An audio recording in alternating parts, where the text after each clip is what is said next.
Tere kõigile. Minu nimi on Mihhail Tujev.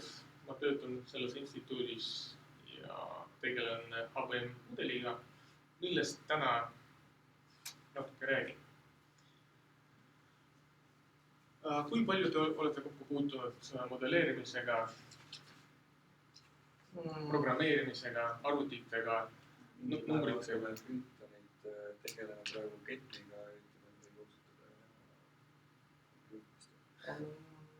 modelleerimist me väga palju teinud ei ole. Me oleme teinud Erkeniga, panime ise mingi mudel käima. Me pole ise mingi mudelit kirjutama selles. No, vähemalt teate, mis on mudel. Jah. Nii.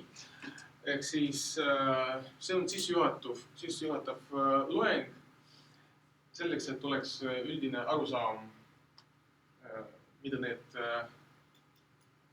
kolm tähet tähistavad.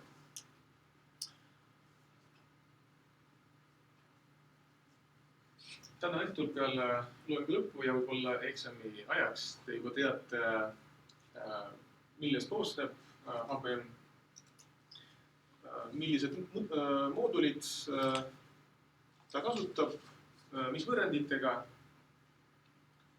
ja miks just nimelt sellised füüsikalised omadused tal on sisse programmeeritud. Ja alguses, et aru saada, milleks seda mudelit on vaja, üldine küsimus, mis asi on mudel? Kui lihtsalt võtta sõnaraamatust ja vaadata tähendusi. Milline esimene tuleb pähe? Lihtsustatud versioon päriselust. Nii. Kas see on ainuke?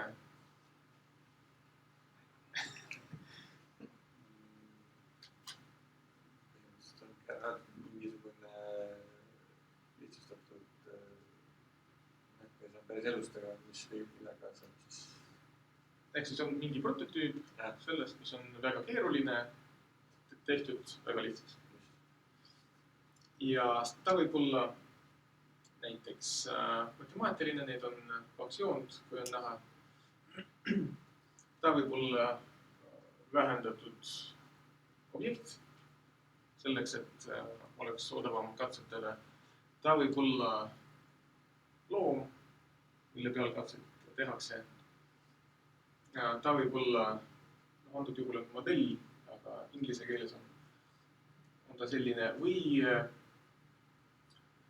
on näha, mis siin on skeem, kuidas liiguvad näiteks ained looduses. Ja ta võib olla füüsikaline või matemaatiline.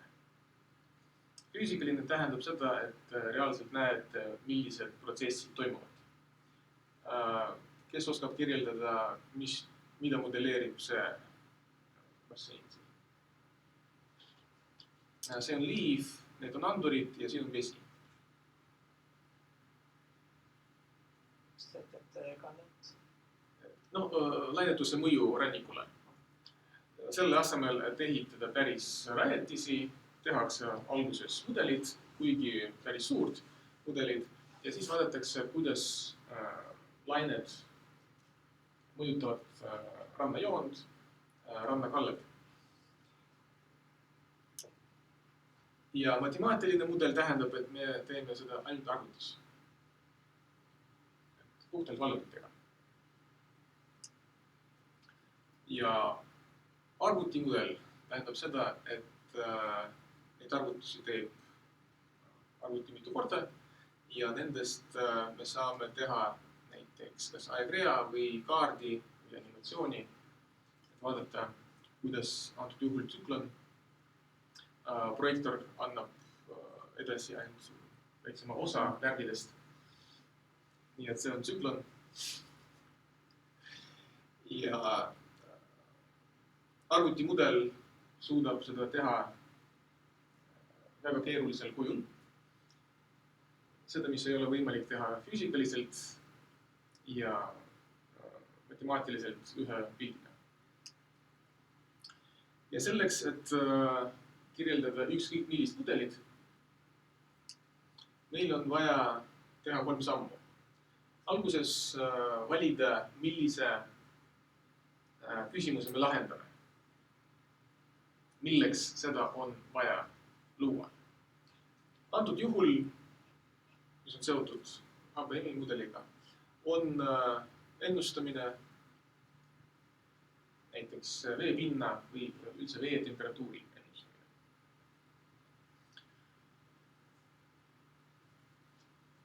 Ehk siis küsimus, mida lahendab antud mudel, on milline temperatuur on homme selles punktis.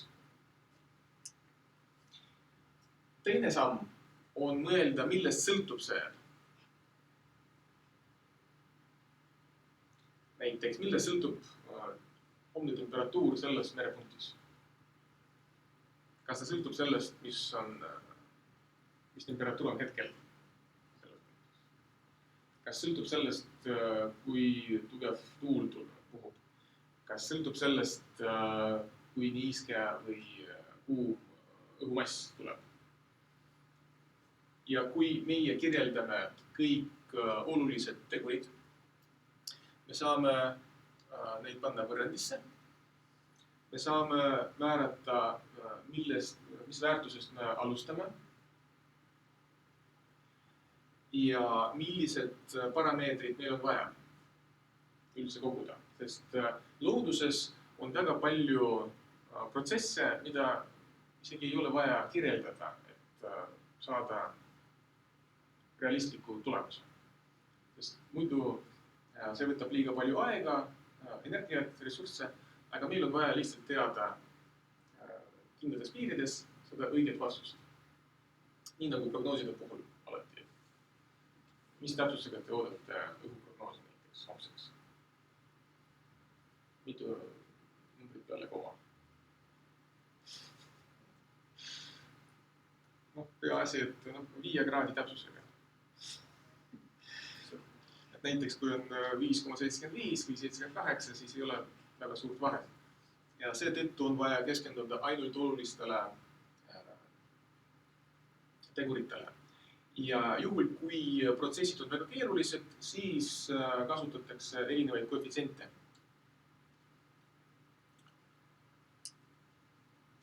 Kolmas samm on valida, millise meetodiga me jõuame lahenduseni. On olemas analüütilised meetodid, graafilised meetodid. Neid on väga palju ja võib-olla teie mõtlete välja uue meetodi. Selleks, et teha asju lihtsamaks, on välja mõeldud näiteks lõplike vahede meetod, lõplike elementide meetod, võib-olla olete kuulnud sellest. Ja neid kasutatakse erinevates valdkondades ja neid saab kasutada ka maateadustes. Meetod peab olema selline, et esiteks seda oleks võimalik hõlpsalt kasutada, ta oleks piisavalt lihtne, aga mitte väga lihtne. Et ta peaks kirjeldama seda, mis toimub looduses, mis me kirjeldame. Ja kuna võrrandid võivad olla väga keerulised, kes on näinud Navier-Stokesi võrrandid? Ehk siis neid tuleb lihtsustada selleks, et arvuti jõuaks lahenduseni võimalikult kiiresti. Ja 4. viimane samm on rakendada seda. Ehk siis tänapäeval juba arvutitega või käsitsi tahvlil. Muidugi arvutiga on kõige mugavam, kus te saate delegeerida seda lahendust juba järgmisele inimesele. Või vastupidi, teile antakse valmis mudel ja teie töötate selle kallal. Ja on olemas erinevad arvutiprogramme, mida tuleb iga aastaga juurde ja juurde ja mida saab samuti ise luua, täiendada. Siin on väga põnev tööpõld. Ja HBM on operatsiooniline mudel, mis on välja kujunenud Saksa mudelist ja see lühend on kõrglahutuse operatsiooniline mudel Läänemere jaoks. Ja WOS on süsteem, mis hõlmab asutusi Läänemeres.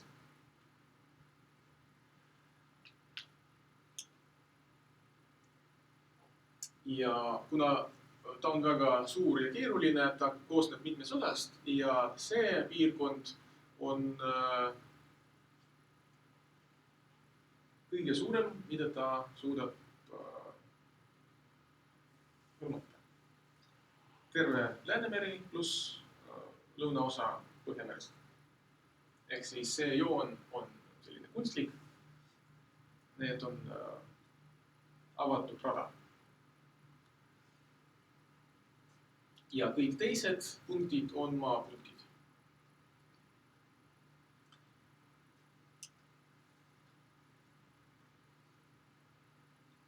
Eesti jaoks kehtib veel üks väike osa sellest väga keerulisest suurest mudelist, millega mina tegelen. Aga kõik see info läheb selle kogu mudeli kohta. 3 tüüpi sisendeid on vaja selleks, et käivitada mudelit ja edukalt seda kasutada. Esimene tüüp on pinnaandmed, veepind ja õhk. Siis puntallikad nagu jõed ja avatud rada. Ehk siis on vaja teada, kui kõrge on vesi, millised temperatuurid on seal ja mudel siis sealt alustab arutamist. Ja nüüd täpsemalt nendest parameetritest. Näiteks pinnaparameetrid. Tuule kiirus, tuule suund. 10 meetri kõrgusel, mitte päris veekindel. Atmosfääri rõhk, õhutemperatuur, õhuniiskus ja pilvisus.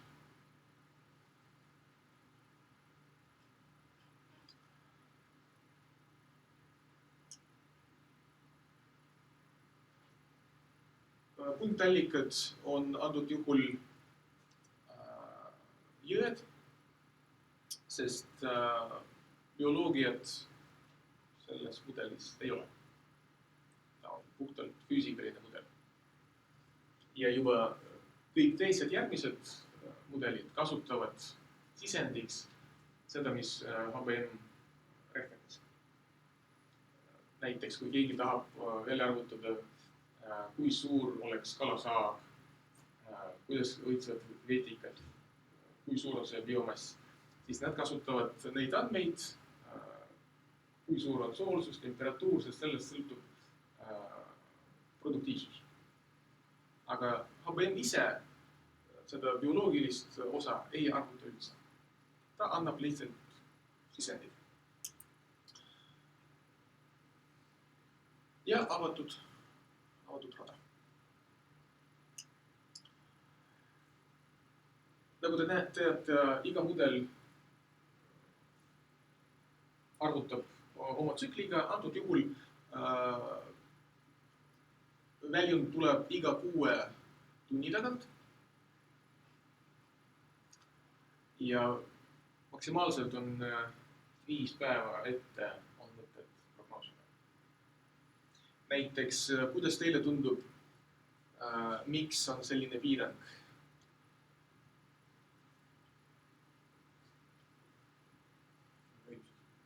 Võimsus.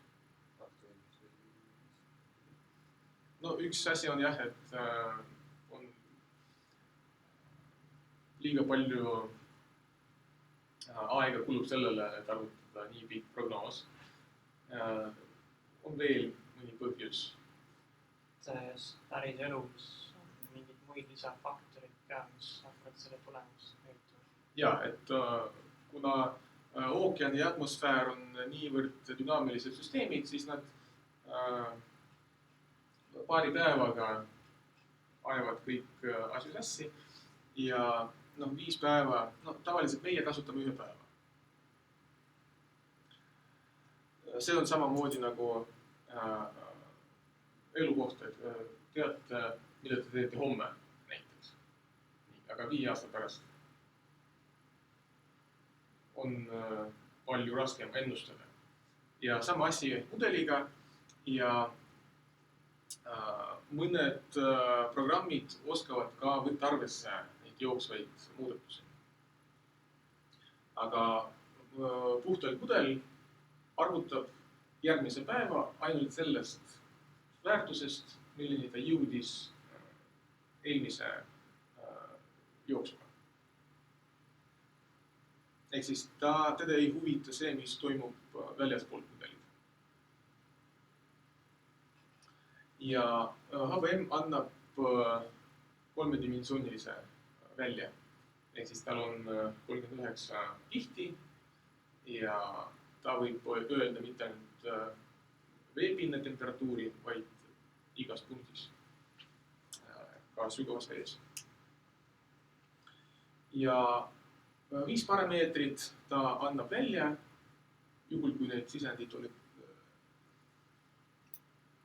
talle antud, ta ütleb iga punkti jaoks veetase, veetemperatuur, soolsus, kiirused 2 suunas. Juhul kui tegemist on külmaperioodiga, siis jääpaksust ja kontsentratsiooni. Koguste kohta küsin, et teate, kuidas võrgus edastada infot, mis suunas liigub hoogus? Suunas tuletused U ja V. Ja, et 2 komponenti ja nende, jah.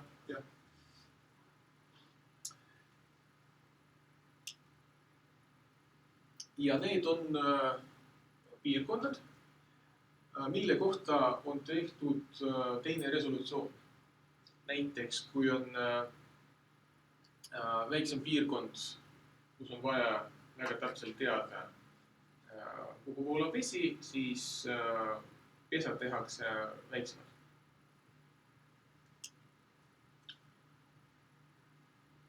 Ja see on blokskeem, mis näitab mudeli jooksu algusest lõpuni.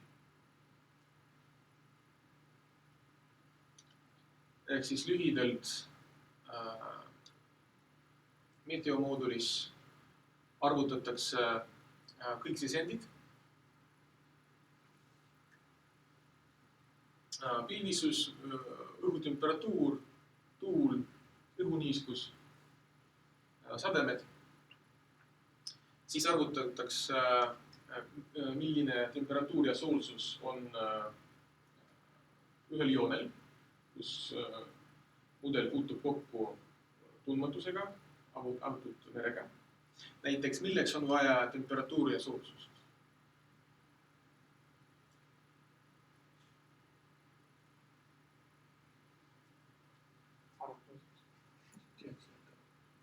Ja siis me saame teada tihedust ja tihedust määrab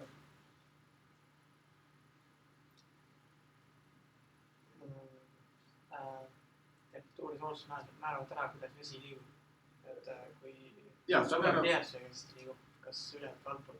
Ja, ehk siis veemassi stabiilsust ja tsirkulatsiooni. Ja sellest me saame juba arvutada, kuhu liigub külm või soe veemass, mis mõjutab kas temperatuuri või soolsuse poolest teise massi. Ja pärast arvutatakse kõik hüdrodünaamilised parameetrid. Ehk siis impulss, mass, kõik vood, energiavood, advektsioon, juhul kui on jääd, siis jää liikumine, jää sulamine. Võetakse arvesse turbulentsi, kõrgemal tasemel, esimesel tasemel on tuulepinge ja kui on tegemist Põhjamerega, siis loodid. Ja pärast, kui on teada, kuhu vesi voolab, ehk siis hüdrodünaamiline parameeter, siis arvutatakse, kuidas soojus liigub. Olete kunagi arvutanud kahe veemassi segunemist, kui nad on erineva soolsusega ja erineva temperatuuriga. Mis juhtub neil TS diagrammil?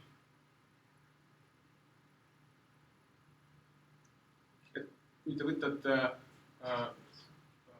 Gustav Laigna raamatut Merefüüsika,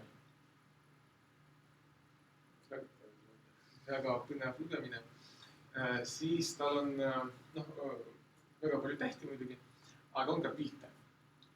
Ja üks TS diagramm on hästi oluline just merefüüsika jaoks, kus saab vaadata kahe või kolme veemassi segunemist, kui me teame, et see on 18 kraadi ja soolsus on näiteks 30 ja segame teise massiga, mille temperatuur on 20 kraadi näiteks ja soolsus on 18. Ja milline siis on nende kahe veemassi, ühise veemassi temperatuur ja soolsus. Ehk siis alguses nad peavad kokku tulema ja pärast toimub diffusioon, advektsioon ja soojuse ülekanne. Mitte varem. Ja sellest sõltub temperatuur ja jääteke. Kas vesi võib olla temperatuuriga -2 kraadi?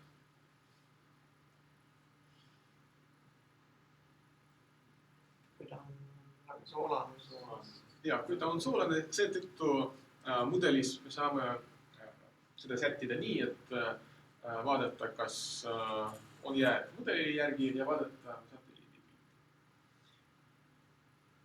Sest alati ei ole nii, et kui on väljas on 0 kraadi, siis igal pool on jääd või igal pool on vett. Igas lombis on nii jääd, ilmselt kui vett. Ja mine seleta, et miks nii on. Ja pärast, kui kõik need väärtused on juba teada, arvutatakse viimane moodul, arvutatakse järgmise päeva jaoks. Need väärtused, mis lähevad juba ülehomseks. Ehk siis mudel teeb ühe tsükli, näiteks iga pesa jaoks ta ütleb, et kui täna on 10 kraadi, mudel arvutas, et homme on 12 kraadi. Ehk siis, kui ta hakkab arvutama ülejärgmise päeva jaoks, ta võtab alguseks 12 kraadi selles pesas.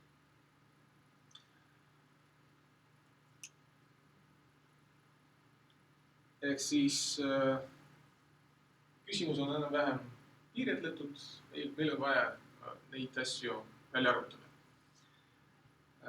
Teine küsimus on, mismoodi? Et meil on avatud meri, veepind. Kuidas me saame seda kuidagi lihtsustada, nii nagu mudeli definitsioon pakub meile. Näete, et poi, mis kogub andmeid, aga kuidas saaks seda avatud merd diskretiseerida?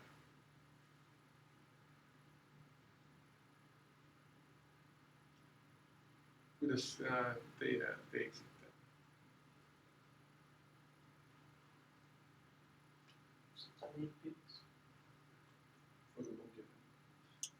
Ja, üks variant on võtta ruuduline leht ja öelda, kuna kõik on ju ühesugune. Siin ei ole nii nagu geodeesias. Mõned punktid on kõrgemal, madalam. ehk siis kui me eeldame, et merepind on sile, siis iga kindla vahemaa tagant on üks punkt, kus on mingid väärtused, kas temperatuur, soolsus, koguse komplekt.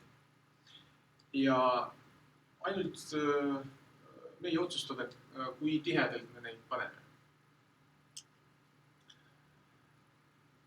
Ja näiteks liikumisvõrrandid. Alguses me arvutame, kuidas vesi liigub horisontaalsuunas. Miks ta liigub horisontaalsuunas?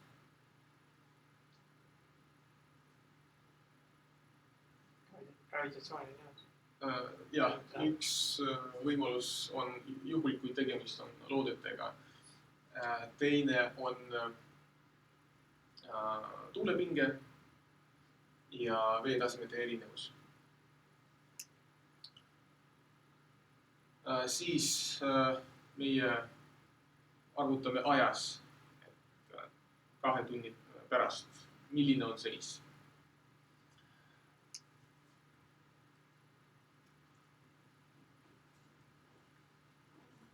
Inglise keeles seda arvutuskäiku nimetatakse upwind scheme, mis tähendab, et meie arvutame järgmisena selle punkti väärtust, mis asub tuule suunas.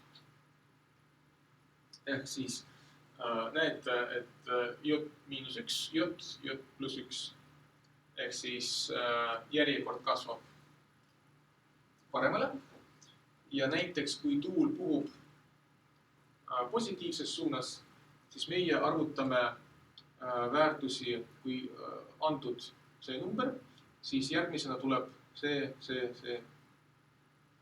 tuule suunas.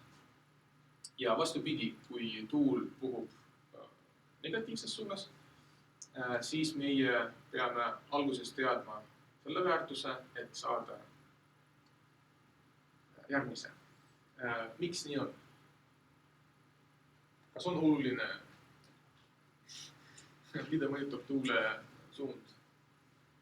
Kui hakkame vastu tuult minema, siis see tuule mõju üle arvus. Ja, et üks võimalus on see, et me ütleme, et segunemine toimub hoopis teistmoodi. Ja me saame teised temperatuurid, teised soolsused ja sellest tuleb vale tihedus ja tsirkulatsioon läheb paigast ära.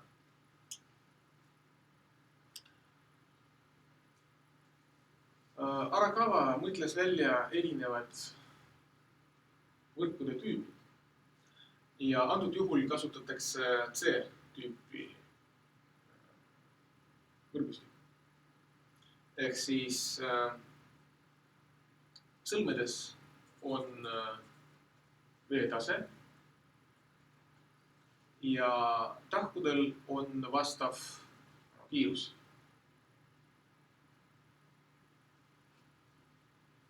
Ja neid pannakse üksteise peale. Mitu kihti.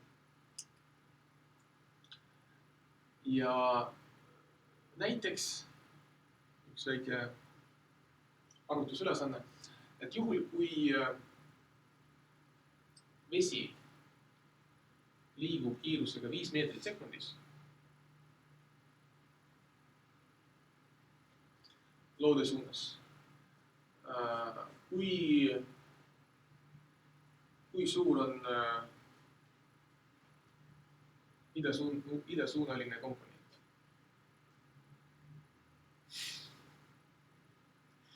Näiteks kujutage ette, et olete arvuti, mis valemiga te saaksite seda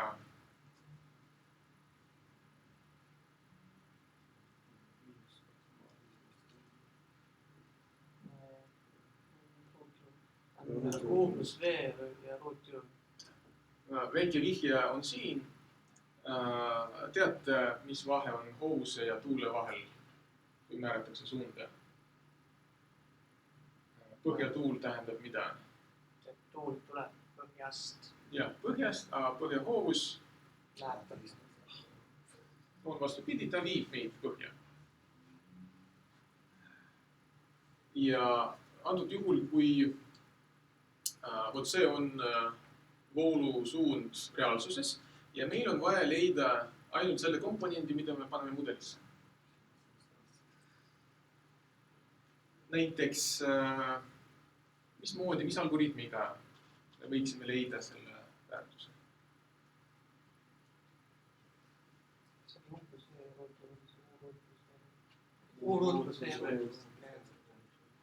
Et kui me võtame 5 ruutjuure, siis me saame U-ruudu. No ehk siis nende ruutude summa on 25. Ja. Nii, kui me ei tea seda teist komponenti.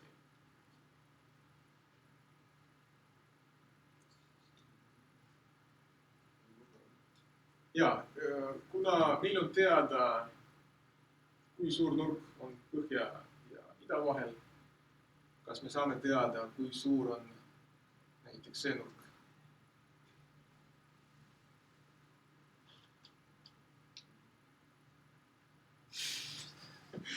Kes oskab peast näiteks arvutada? Vot see nurk on 80. Ja 90 on see nurk. Järelikult näiteks pool sellest. Nii nagu pitsat. Lõigame pooleks siis 45. 45 pooleks. Ja 22,5. Ehk siis see nurk on 22,5 kraadi. Juhul, kui meil on teada hüpotenuusi pikkust, kuidas me saame leida lähiskaarti pikkust?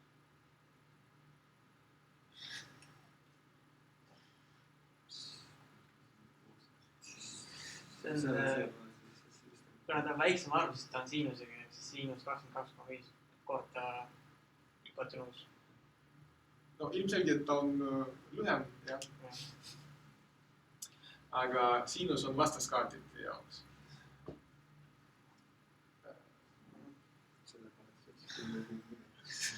Selle vastas, ehk siis see on vaja koossinust ikkagi. Aga kui võtan koossinust, siis saab suurem. Ja siin me saame kontrollida, kas näiteks 4,6 võib olla siin või ta on hoopis siin. Ja vaadata, mis siinusega tuleb.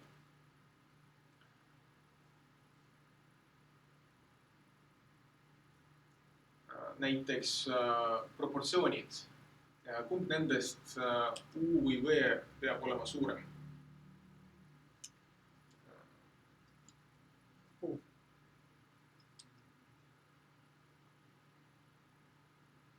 Kõik on nõus, et antud juhul U-komponent on suurem kui V-komponent. On ju loogiline. Järelikult, kui arvutada mõlemad väärtused, siis saate vähemalt visuaalselt kõrvutada ja kontrollida, et 4,6 peaks olema ju see pikem. Ja neid valemeid saab panna programmeerimiskeelde ja siis arvuti teeb seda automaatselt. Ja meil on vaja ainult teada, millist infot koguda. Näiteks suund ja kiirus. Ja täise juba arvutab kõik need väärtused iga pesa jaoks.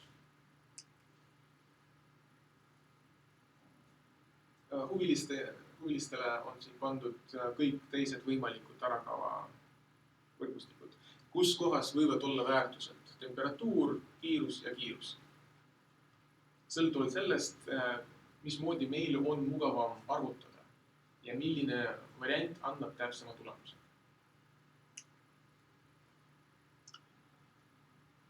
Teine küsimus on geograafiliste koordinaatidega. Näiteks, kui meil on väga suur piirkond, siis on näha, et mõnes kohas on vahemaa kahe pesade vahel on väiksem, mingis kohas on suurem. Ja samuti võib olla korrastatud või korrastamata võrk. Ja jälle küsimus on selles, et milline variant on kõige lihtsam ja annab kõige täpsema tulemuse. Näiteks, kus kohas kasutatakse neid variante? See on hästi palju väikseid kumedus. Ja, piirkondades, kus on väga keeruline rannageomeetria näiteks, kus on vaja, no näiteks tavalise korrapärase võrgustiku puhul oleks lihtsalt 3 ruutu ja kõik muu on valge. Siis ta ei annaks midagi. Aga 3 nurgad või kuusnurgad on väga mugavad selleks, et edastada seda eripära liigestatud rannajoone puhul.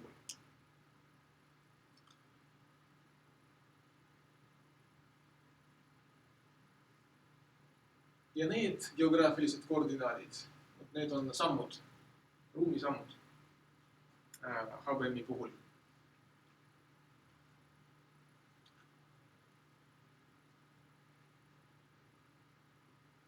Laius on pool kraadi, tähendab pool minutit. Ja 1 minut on geograafiline pikkus.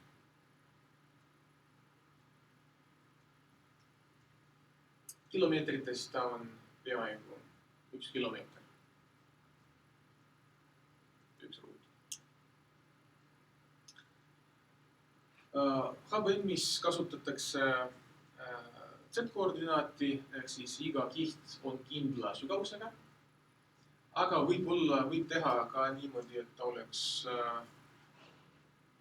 muudetav ajas või sõltuv näiteks mingist teisest parameetrist, näiteks tihedusest. Et kui on vaja, kui madalas vees on vaja midagi modelleerida, kus on keeruline batümeetria, sügavus või neid ahelikud, siis võib kasutada keerulisemat variante. Aga HBM-is on tehtud väga lihtsalt. Kõige lihtsam on muidugi teha nii, et iga kiht on 5 meetrit. Algusest. Aga siin on tehtud natuke keerulisemad. Sügavamad kihid on paksemad ja ülemised kihid on 3 meetrit. Sest meil on vaja kätte saada seda dünaamikat, mis on just ülemises kihis. Sest väga palju protsesse toimuvad just seal. Kõik upwellingud, hüdrodünaamika, aga see, mis toimub juba põhja lähedal, ta muutub aeglasemalt ja piisab sellest, kui meil on hästi suur pesa. Ja see samuti kergendab arvutust ja meil on vähem punkte, mida arvuti peab rehkendama. Ja pärast, kui meil on tulemus käes, me peame võrdlema seda reaalsusega. Näiteks on midagi näha, aga alati on vaja silmas pidada seda, et isegi need mõõtmised võivad olla ka moonutatud. Näiteks, kui me võtame 3 termomeetrit ja paneme neid samasse aknasse, kas nad näitavad sama temperatuuri?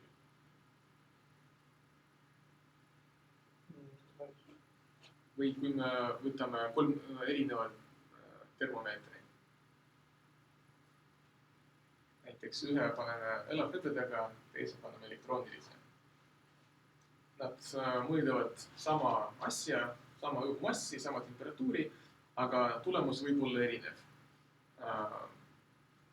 Isegi neid satelliidid, nemad ka, igal instrumendil on oma mõõtmisviga, mida tuleb arvestada, nii nagu siin. On küll midagi näha, aga sõltuvalt sellest, kuidas seda töödelda, me võime saada erinevaid tulemusi.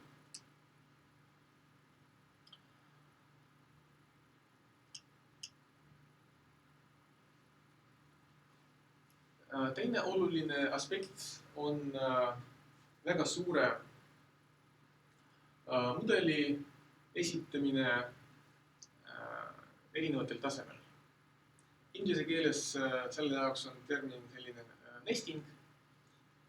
Eestikeelne ta võib olla pesastamine. Ehk siis ühe võrgu sees on veel üks võrk. Milleks seda tehakse?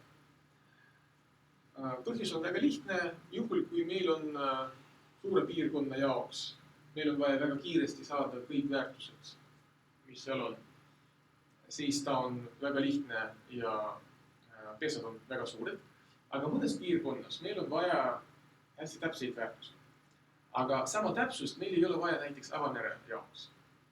Ehk siis, kuidas teha nii, et mudel arvutaks detailselt seda rannikumeres ja üldiselt avameres. Ja seda võib esitada nii, et võib võtta iga kahte võrku. Siin on kõik kombinatsioonid. Näiteks kaks kõige suuremat võrku. Näete, et nad kattuvad ainult ühes piirkonnas. Neil on erinev resolutsioon, aga need väärtused, nad peavad olema samad igas mudelis. Võib juhtuda nii, et ühe väga suure võrgu sees on veel üks võrk ja tema sees on veel üks. Ja samuti nad võivad kas kattuda osaliselt või täielikult. Ja peavad olema täidetud mõned tingimused, et ei oleks vastuolu arvutustes. Impulss peab olema sama. Kes mäletab, mis on impulss?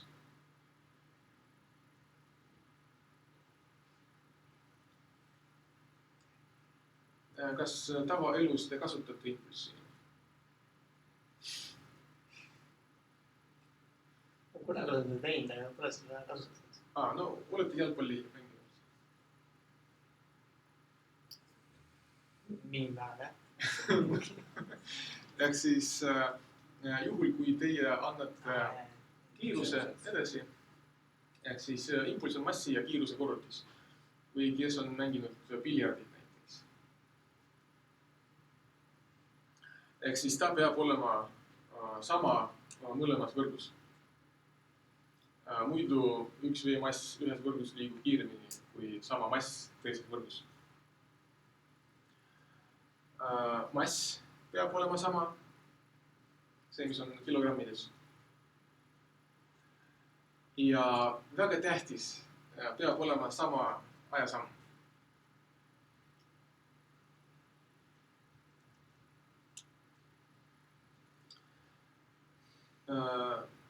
See pesastamine võib olla kahesuunaline, ühesuunaline ja muutlik. Kahesuunaline tähendab, et muudatus ühes võrgus mõjutab arvutusi teises. Või vastupidi, ainult üks võrk mõjutab teist võrku.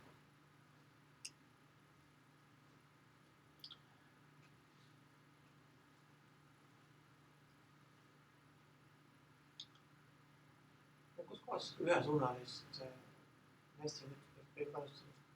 Mis olukorras? Juhul, kui näiteks ühesuunaline teine võrk sõltub ainult sellest, mis toimub suures võrgus. Juhul, kui mõned protsessid toimuvad nii ühes kui teises, siis nad peaksid olema kahesuunalised.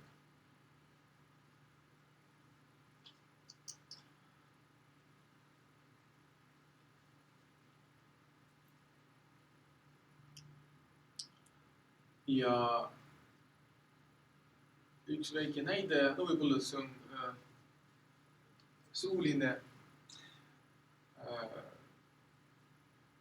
harjutus. numbrid on üks number, üks pesas. Ehk siis suures pesas on 6 numbrit. Ehk siis 2 võrku. Peenvõrk on 4, 3, 2, 1, 2 ja jämevõrk on see punane. Ja meil on vaja leida väärtusi just jämeda võrgu jaoks. Kuidas arvuti saab leida neid numbreid? Millised variandid tulevad pähe?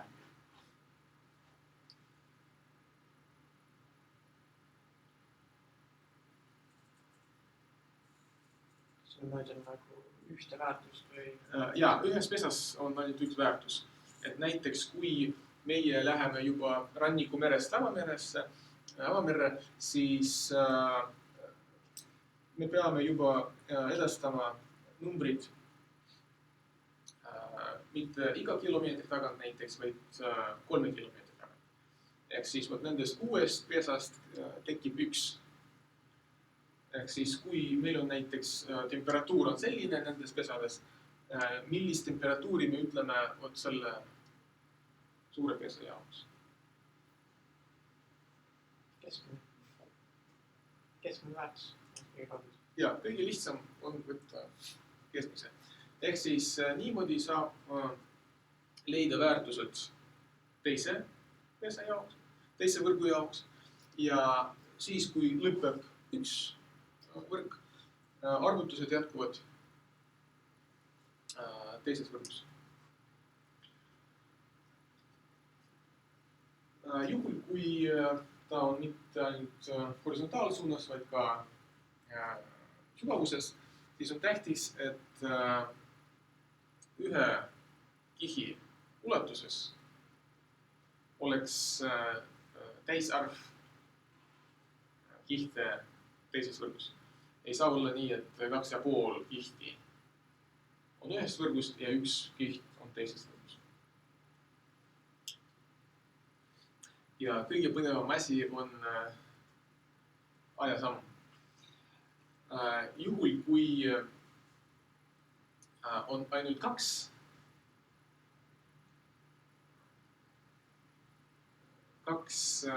pesa või 2 kihti ühes jämedas võrgus, siis ajasamm peab olema 2 korda väiksem. Juhul, kui ta on täpselt 2, siis ta võib olla üks täisarv, ükskõik mis täisarv. Sest juhul, kui näiteks ühes suures kihis on 4 kihti ja me teeme näiteks nii, et ajasamm on 3 korda suurem, siis me teeme arvutusi liiga keeruliseks. Seetõttu kehtib selline tingimus. Samuti on loogiline, et massid peavad olema samad näiteks ühes suures pesas või 3 või 6 pesas, mis moodustavad seda suure pesa.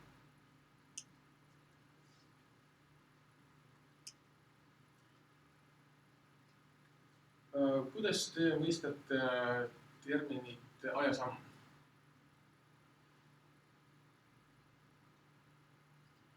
Tehaks mingi mõõtmine, siis mis aja tagant tehakse uusumõõtmine? No mõõtmiste puhul jah, või siis prognoosi puhul. Mis ma mõtlesin, teeb arvutused, siis ta ootab mingi aja, võtab seda ajasamm ja siis ta vaatab uuesti, kui kõik see aega siis. Ja, ehk siis ta ei pruugi oodata, vaid ta arvutab seda väärtust mingiks ajaks. Ta ütleb, et tunni aja pärast on selline väärtus, 2 tunni pärast on selline. Ja on jälle mõtlemiskoht, on 2 äärmust kui pikalt me oleme valmis ootama tulemust. Näiteks kui homseks prognoosiks on vaja oodata pühapäevani.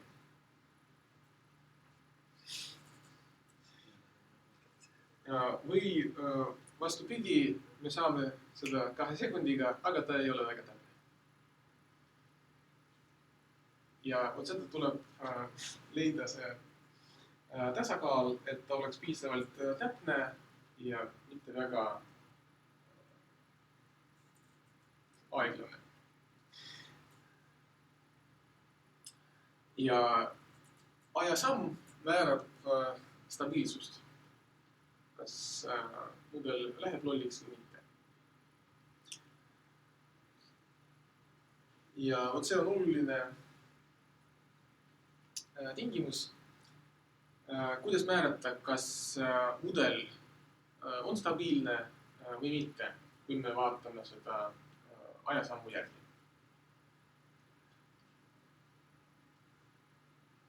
Juhul, kui veemassi või mingi osakese kiirus ühe ajasammu jooksul on väiksem kui pesa suurus, siis ta on stabiilne.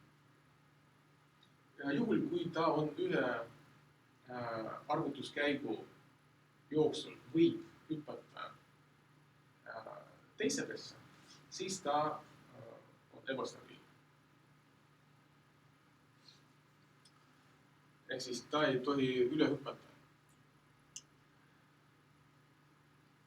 Ja näiteks, kas selle kohta on küsimusi? On arusaadav? Ei ole? No näiteks, kes teab valet? Oskab mängida valet? Ja, no tead etturit. Ta käib üks pesa ühe käigu jooksul. Ehk siis juhul, kui ta hüppab üle, nagu alguses avaldus, siis see on ebastabiilne. Ja näiteks, kuidas kontrollida, kas vot see süsteem on stabiilne või mitte. Meil on teada, et kõik pesad on samasugused ja 1,2 kilomeetrit on selle pikkus ja laius. Ja meil on teada, et veeosake liigub kiirusega 1 meeter sekundis. Kas vot see tingimus on täidetud või mitte?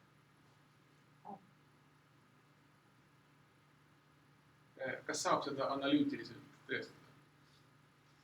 Kui sa võtad 1 sekund, siis ta liigub 1 meeter ja see jääb sinna 1,2 kilomeetris ruumis.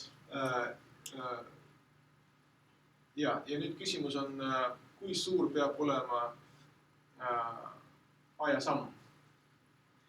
Sest näiteks, kui meil on 1000 pesa, iga arvutus võtab 0,0001 sekund. Ehk siis juhul, kui meil on aeg või ajasamm on 1 sekund, selleks, et jõuda homseni, meil on vaja mitu korda seda teha.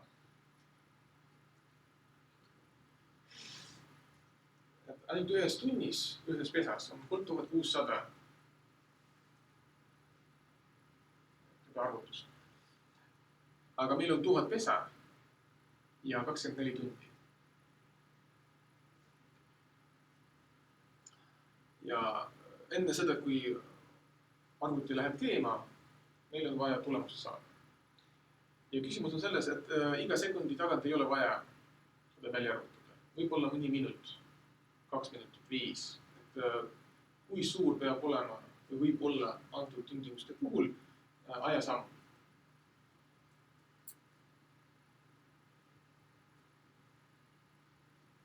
Kas ta võib olla 5 minutit? Kas ta võib olla 1 tund, 2 tundi? 1200 sekundit. tingimus on see, et ta peab tegema ühe ajasammu jooksul mitte rohkem kui terve üks pesa. ühe pesa. Ehk siis antud juhul 1200 sekundit, siis üks samm. Või on ta üks väiksem, üks sekund väiksem. Et juhul, kui ta on pesade vahel, pesa ääres, siis ta ei tohi üle hüpata, ehk siis ta peab jõudma naaberpesa ääreni. Ehk siis ajas mitu minutit.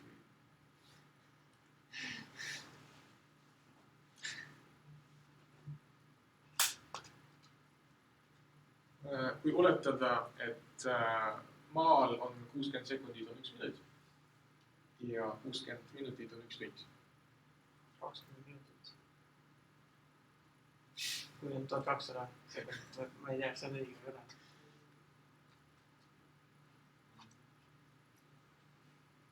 Kõige lihtsamalt öeldes nii palju aega, kui kulub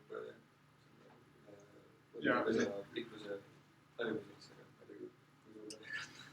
Ja, ehk siis kui ei tohi ületada seda vahemaad, selle kiirusega kulub 20 minutit.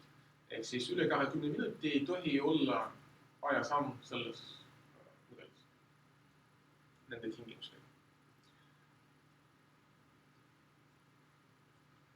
Ta võib olla väiksem, juhul kui me oleme nõus näiteks 10 minutit iga 10 minutit tagant arvutama. See tähendab, et tunnis on 6 arvutust ja 24 korda ühe päeva jaoks 1000 pesas. Ja kui arvutada seda aega, mis kulub arvutil selleks, et anda prognoos, me saame vaadata, kas näiteks 1,5 tundi vajutad enterit ja siis 1,5 tundi on vaja oodata, kui ta annab tulemust. Juhul, kui see on liiga pikk, siis me vähendame või tähendab, me pikendame seda ajasammu. Et hüppame natuke kiiremini. HBM-is on horisontaalne resolutsioon on 1000 meetrit ja vertikaalne 1 meeter. Sest vertikaalis on ainult kõige sügavam koht on 600 meetrit. Väga palju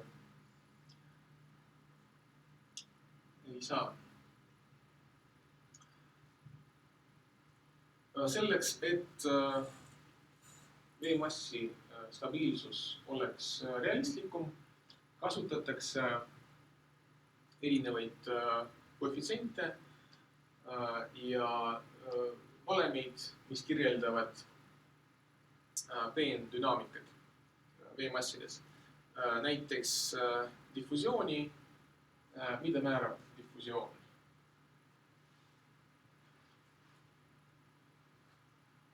Mäletate füüsikast, mis on diffusioon? Diffusioon on see, kui kaks erinevat veemassi, siis kuidas see Üldse jah, et kuidas osakesed liiguvad ühest ainest teise. Sest meil on vaja teada, kuidas sool liigub, soolane ja magedam vesi, ja kuidas temperatuur liigub. Samuti meid huvitab, kuidas veetase kõigub. Eta on kreeka täht, mis kirjeldab, mis tähendab veepinda. Ehk siis veepinna kuju sõltub kiirusest ja kahest koordinaadist, x ja y.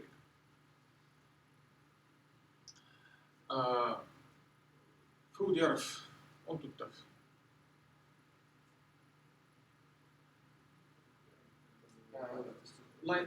Laineteooria oli teil mingis kursuses? Hetkel loen sulle hästi kiiresti käisin läbi pikad ja lühikesed lained. Ja, no võt, jah, seda... Nii, ma arvan, sa saad kuskil käid läbi. Võtta nimi on küll, aga nii mäletan sellest. Fruudi number näitab, kas antud voolamine on kiirem või aeglasem kui madala veelaine. Madala veelaine tähendab, et liigub kogu veesammas. Kui on sügava veelaine, siis liigub ainult pinnakiht ja ülejäänud meri on nagu lõpmatu sügav. Veesamba ei arvestanud. Ja juhul, kui need looded on kõik madalad lained, tsunamid on madalad lained. Miks? Sest nende kiirus sõltub ainult sügavusest. Laine pikkusest ei sõltu. Aga tuulelainede puhul mõjutab just laine pikkus, sest näiteks kui te viskate kivi vette, siis näete, et pikimad lained levivad kiiremini, aga lühemad aeglasemalt. Aga juhul, kui tsunami on samuti, kuidas tekib. Näiteks on vesi ja see on maapool. Ja kui niputatakse terve veesammas, siis ta hakkab liikuma. Ehk siis ei saa olla nii, et sügavad kihid on liikumatud.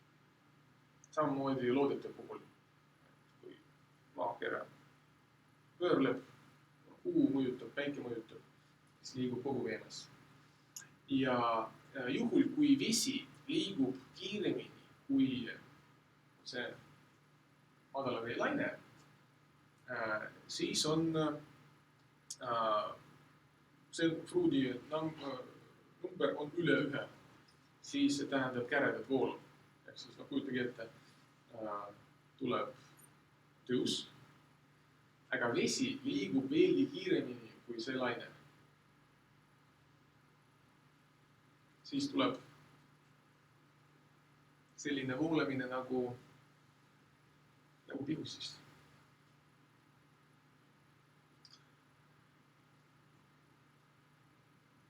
Või voolikus näiteks. Olete proovinud voolikuga ajada vett. Selline efekt tuleb koos vahuga, ritmitega, kui vesi liigub kiiremini kui see madala veelaine. Seetõttu tingimus on selline, et Fruudi number peab olema väiksem kui 1. Ehk siis veemass ei tohi liikuda kiiremini kui madala veelaine. Ja jälle, need on moodulid U ja V, sest pole oluline, mis suunas ta liigub. Ja X ja Y on ruumi koordinaadid ja T on aeg.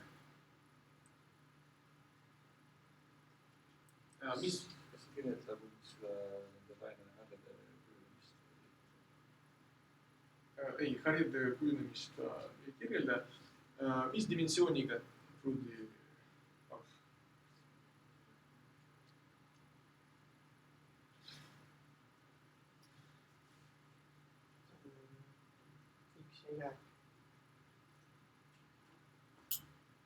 Dimensioon tähendab kas meeter sekundis, mitte 2 või 3 dimensiooni. Ta on sekund korda meeter.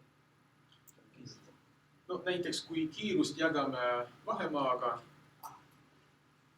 korrutame ajaga, siis me saamegi dimensioonitu suuruse. Kõik need arvud, nagu Machi arv, Fruudi arv,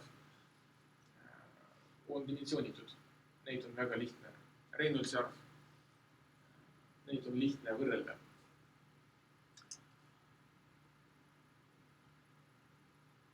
Ja samuti on tingimus, et mass peab olema konstantne. Antud juhul H on vee sügavus. I, J ja K on indeksid.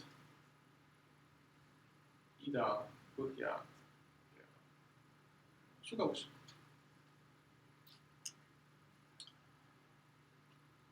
ja veelgi peenem moodul on selleks, et täpsemalt kirjeldada, kuidas erinevad veemassid segunevad omavahel. Selleks, et täpsus oleks suurem, et füüsikaliselt oleks korrektsem, et samasugused protsessid oleksid nii mudelis kui ka looduses. Sest ükski mudel ei suuda kirjeldada täielikult samu asju, mis on looduses. Aga selleks, et läheneda sellele, on pandud see moodul. Ja samuti on tähtis, et ka kõik uuendused saaksid rakendatud ja et oleks võimalik uusi asju juurutada. Sest see mudel elab umbes 30 aastat ja tal oli juba 3 uuendust. Väga suurt uuendust.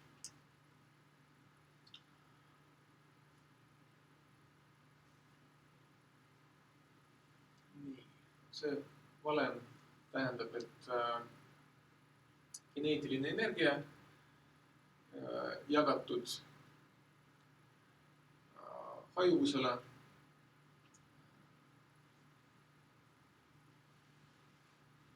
määrab kineetilist viskoosust.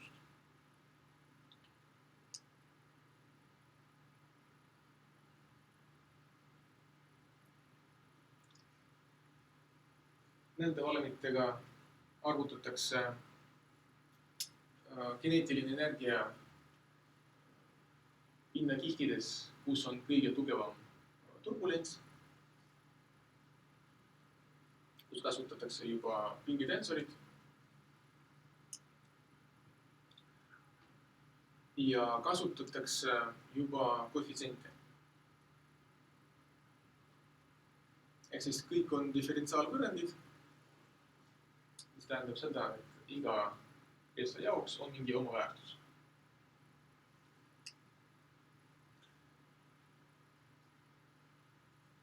Kõik väga keerulised protsessid, nagu soojusdiffusioon või lainete murdumine, kas pinnalained või siselained, neid kirjeldatakse lihtsalt parameetritega ja mitte tehakse neid keerulisi valemeid diferentsiaalvõrranditega.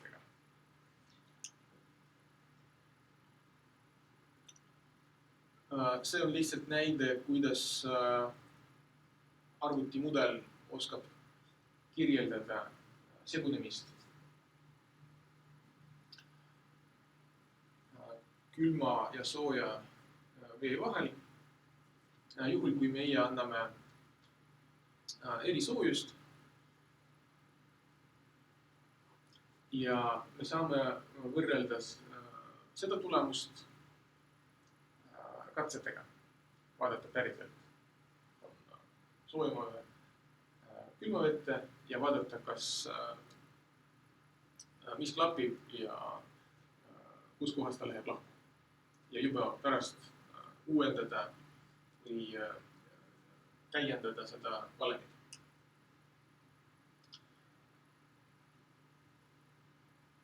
Ja samuti siselained, kuidas nad murduvad, mis seal toimub, miks sellised lained üldse tekivad. Kas Läänemeres võib niimoodi olla?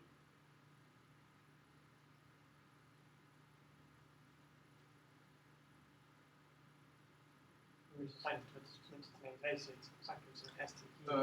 No üldse jah, et kollase tugevus näitab tihedust.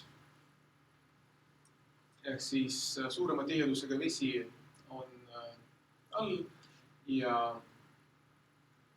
väiksema tihedusega, siis magedam vesi on pinnakihtides ja nende vahel tekib siselaine. See on nagu kuidagi, et vesi ja õli. Et nende vahel on nähtav piir ja siis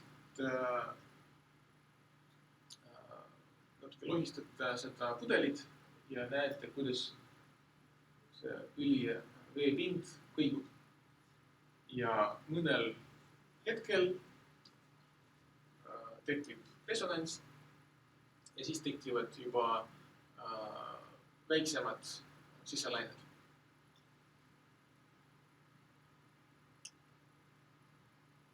Või hoopis selline, kus põhjapotümeetria määrab ära, see on protsessi keskpunkt. Alguses on rahulik pind, kõik voolab, aga ainult seetõttu, et sugavus muutub, tekivad sellised huvitavad asjad. Et alguses läks üks veemass tagasi ja hakkas võnkuma. See on sama protsess nagu kui on väga palju suitsu ja siis rattur kihutab mööda selle tolmu ja siis tekivad samasugused turbulentsed keerised. Kuidas teile tundub, kas need protsessid mõjutavad segunemist vees?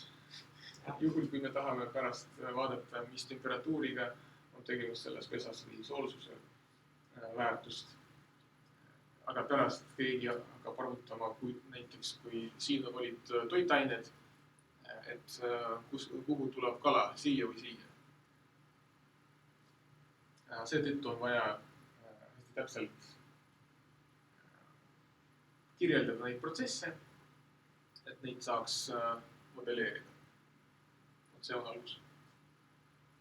Juhul, kui on hästi kihistunud veemass, aga pärast väga hästi segunenud veemass.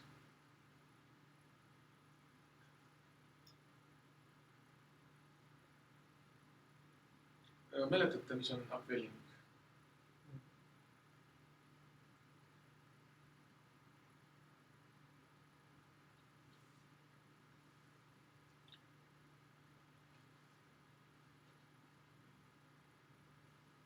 Seda saab samuti modelleerida ja arvutada, mis toimub selle protsessi jooksul. Ja laine murdumine. Antud juhul see on pinnalaine.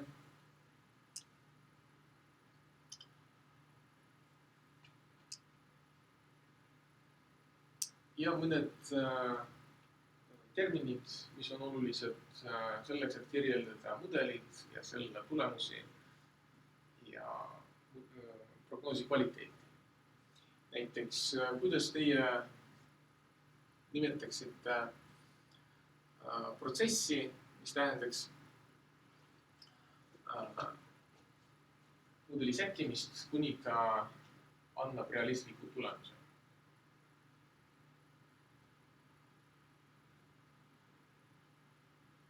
Näiteks, kui alguses on 12 kraadi ja näete väljas on 14, siis te parandate seda, näete, ta annab 13,5. Kuidas te nimetaksite seda protsessi?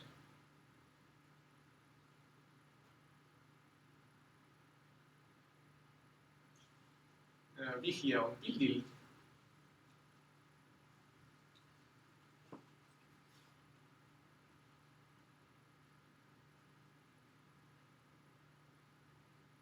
Ja vihje on ka siin.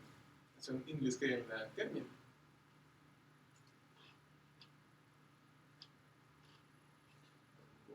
Sama aja, sama selle väärtuste mingi parandamist.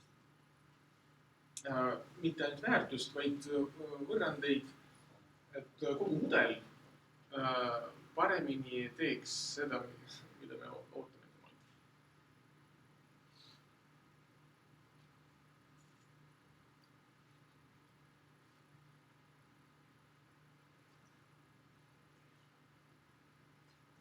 Mis kuulda sa selle? Praegu meeldis, mis sõna täpselt oli? Kalibreerimine. Ja, kalibreerimine.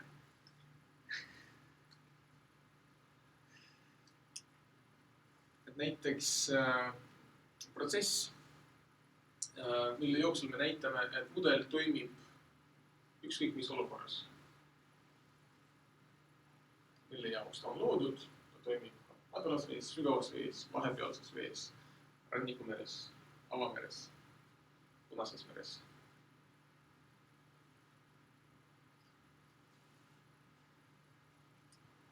Ja samuti, kui meil on vaja mineviku kohta väärtusi, siis me saame kontrollida, kas kui ta jookseks näiteks eelmise aasta jaanuarist detsembrini, kas ta annaks sama tulemuse, mis me mõõtsime. Juhul, kui lahknevus on väga suur, järelikult mudel midagi ei arvesta. Järelikult tulevikus ta võib ka eksida nii palju.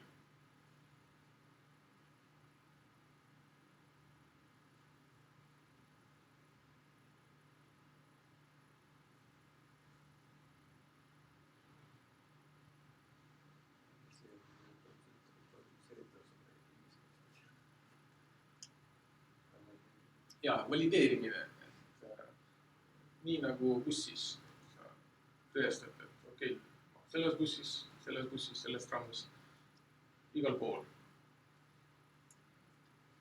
Sest veilid tähendab kehtiv. Järelikult ta kehtib selles olukorras. Ja siis, kui on tulemus, on vaatlus, saame võrrelda ja siis me saame hinnata, kas ta on hea mudel, halb, keskpärane.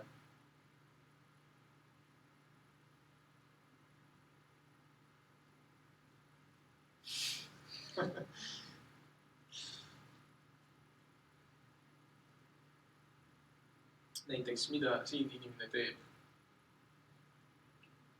Nii nagu kõikides küsitlustes, kuidas teile meeldis või kas me vastasime teile küsimusele?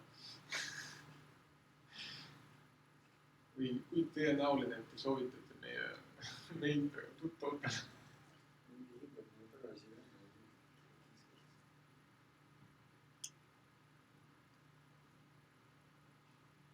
Ehk siis hindamine, kas ta ennustab piisavalt täpselt. Ja igat mudelit saab täiendada, parendada. Et see on loominguline ja lõpmatu protsess. Ainuke küsimus, kas on otstarbekas või ei ole. Või on muid kohti, kuhu rakendada nutlikkust. Ja selleks, et võrrelda, kas mudel kirjeldab reaalsust piisava täpsusega. No siin on juba vihje olemas, et tuleb hinnata kvaliteeti.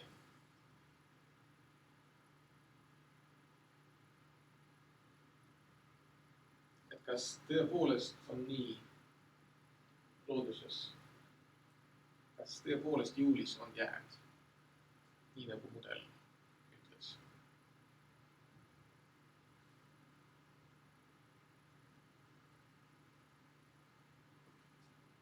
Et kuivõrd kasutaja võib olla kindel selles.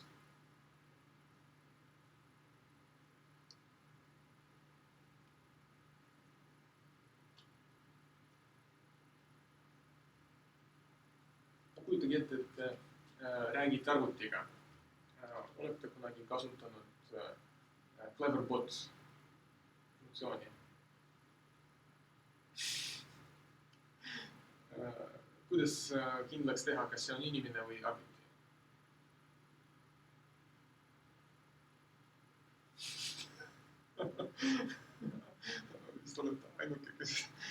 suhtlusarvutiga. Juhul, kui küsida sama küsimust näiteks, mis on su nimi 5 korda ja vaadata vastust. Juhul, kui see on inimene, siis ta läheb närvi. Kui ta vastab 5 erinevat nime, siis ta on närvi. Ehk siis, kuidas me nimetame seda protsessi? Ma teen kindlaks, kas see on A või B.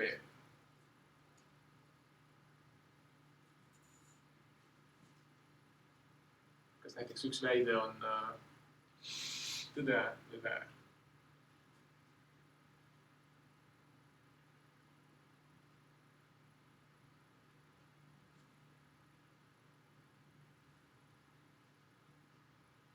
Näiteks kombinatsiooniga, kas nagu nad klapivad või täppide arv. Validation. Näiteks valideerimine juba oli. Näiteks mäletad teadustöö aluseid, kui te püstitate hüpoteesi. Näiteks kõik lugejad on valged. Hüpotees. Et on vaja tõestada või ümber lükata. Kuidas nimetatakse protsess, mis on suunatud hüpoteesi tõestamisele?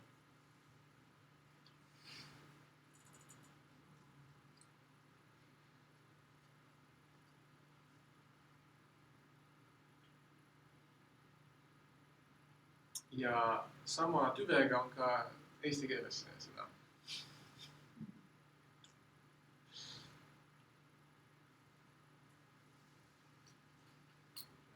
Aga päritolu on ladina keelest.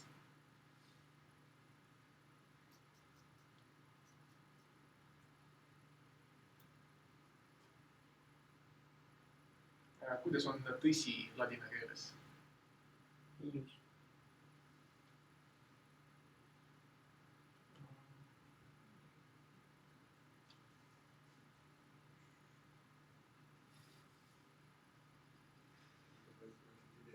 näiteks, Kes on kuulnud sellist ladina lauset nagu veinis on tõsi?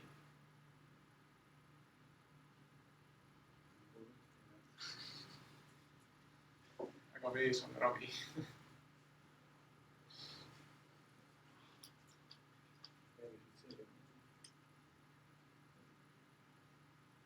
Jah, väga õige. Ehk siis kindlaks tegimine, kas ta vastab tõele või mitte. Huvilistele on toodud mõned lingid, kuhu on pandud tehnilised kirjeldused just selle habeni puhul. Ja juhul, kui on vaja lisainfot, siis võib kirjutada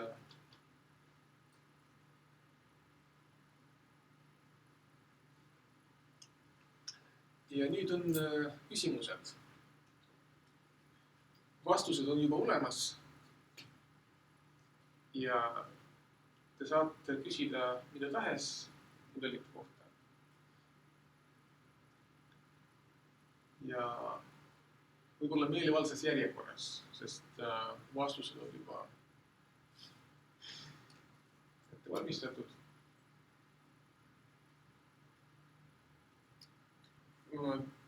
Näiteks mudeli kohta on jäänud midagi arusaamatuks. On ju loogiline, vajutad enterit ja ära seda. Juhul, kui on vaja, näiteks tekib soov täiustada mudelit, siis on vaja minna süviti labidega ja Fortranis kaevata. Aga antud juhul näiteks kuidas mida modelleeritakse, millest mida sõltub või mida raudselt küsib eksamil.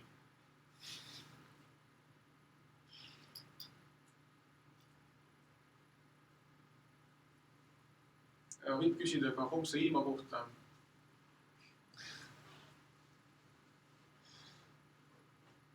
Kuna mainisid, et kui on väga siuke keeruline rannajoon, siis saab kasutada kas kolmnurki või siis kuusnurki.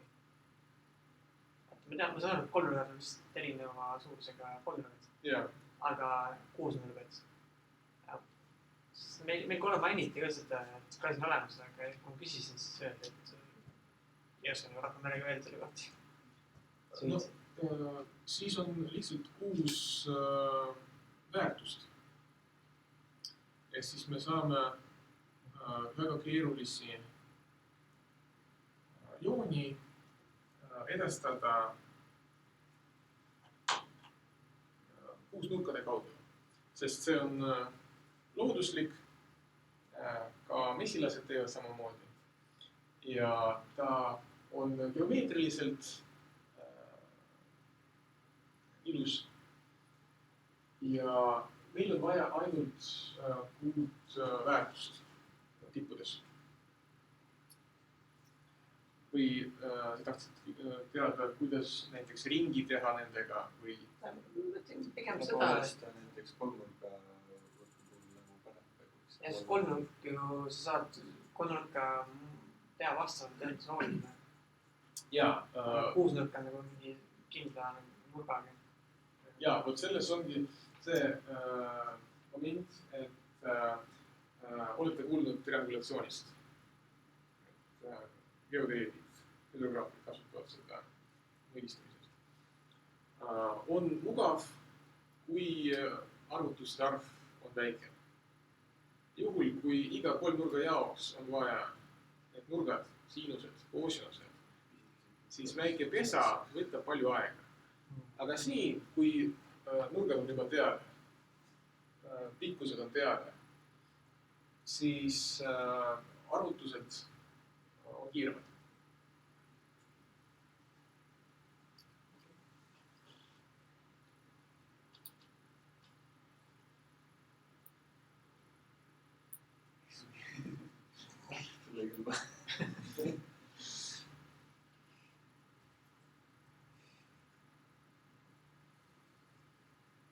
Et juhul, kui küsimusi ei ole,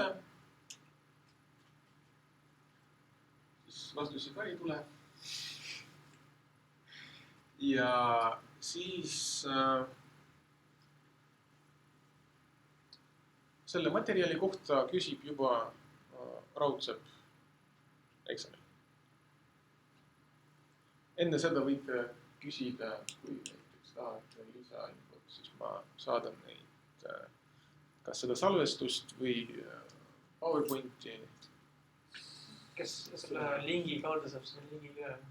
Ei, see link on selleks, et juhul, kui on väga suur ruum ja keegi tahab küsida, et mitte karjuda, ta toksib sisse sellele aadressile. Ja pärast minu arvutis on seda näha. Keegi küsib ja ma kohe vastan. Aga sellisel hulgas, mis neid slaide saab? Näiteks enda meilid lihtsalt. Väga võimalik, jah. Sest pulga peal vist ei ole. Ma saan jagada seda faili Google'is ja igaüks saab alla laadida.